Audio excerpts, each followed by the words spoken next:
Hello and welcome back to another episode of Math with Son. Today we are going to be doing some trapezoids. So trapezoids have a few interesting things that are unique because they're an interesting and unique shape. The first thing that you have to understand is all trapezoids, in order for it to be a trapezoid, have to be parallel on two sides, which normally we like looking at it as like the top and the bottom. And if they are parallel on two sides, that means that these things over here that I have just circled will have to add to equal 180 degrees. Same thing on the other side that we have blanks for. That square and that square would have to add to equal 180 as well. The circle and square, they do not equal each other, nor do they add to 180 degrees. So if this is 65, the question mark won't be 65. It'll be whatever 180 minus 65 is, which is, drum roll, 180 minus 65, 115 degrees. Okay? Now, there are some other special trapezoids, and those would be trapezoids that are called isosceles trapezoids, where they have two equal sides. If they have two equal sides, not only do the top and bottom part, like here, where they're attached to the parallels, add to 180, but that also means that the angles will mirror image. They do not do it here. They will only do it if there are hash marks indicating that these two arms are also equal to each other. All right, so that is also 70. And just like before, these two have to add to 180, and these two have to add to 180. So 70 plus what number adds to 180? Hopefully you can do that one in your head, but if you can't, subtract 70 from 180 to get 110. All right, other unique things about trapezoids, specifically the isosceles trapezoids, is that the diagonals will equal each other. So if K to M, if this diagonal over here was 22, J to L is also going to equal 22. Okay? It is important to note that unlike parallelograms, they are not going to be split evenly. They will have a lot of congruent parts. For instance, this part here will equal that part there, and this part kind of over here will equal that part over there, but they will not be divided evenly. Notice how I have a hash mark here and a circle there. Those two don't equal each other. Don't do it. All right. Last but definitely not least is the median of each trapezoid.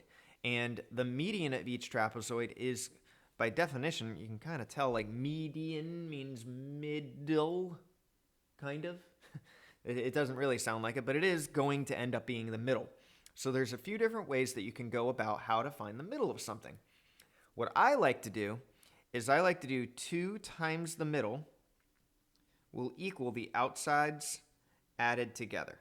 Okay? So 2 times the middle equals out plus out.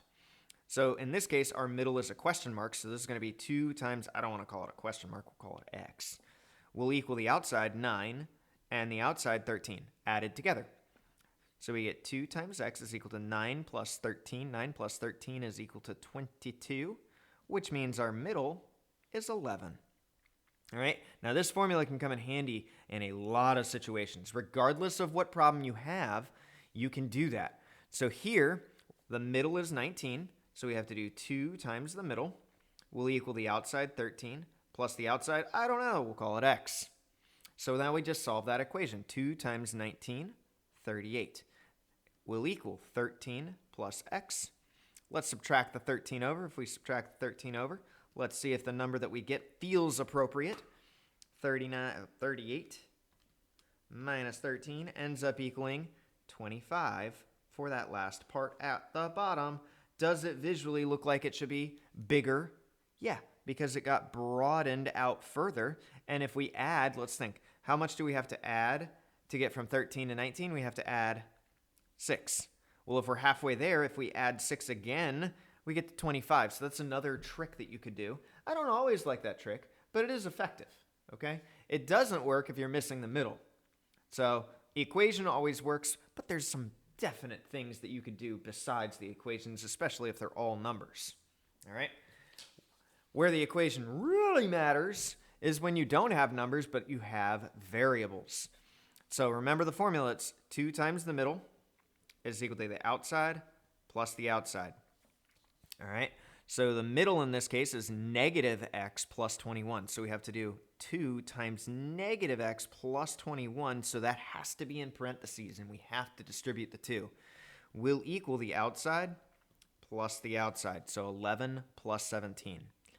We distribute the 2. We get negative 2x because 2 times negative x is negative 2x plus 42 is equal to 11 plus 17 is 28. So I'm just going to write 28 rather than writing 11 plus 17.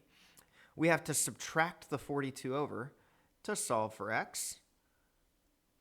So negative 2x will equal 28 minus 42 is negative 14, which means x is equal to 7. All right, no big deal there. Let's see. We'll do one more of those. These are the hard ones of trapezoids, so might as well stick with it. The middle, 29. 2 times 29 will equal the outsides added together, 23 and 11x plus 2.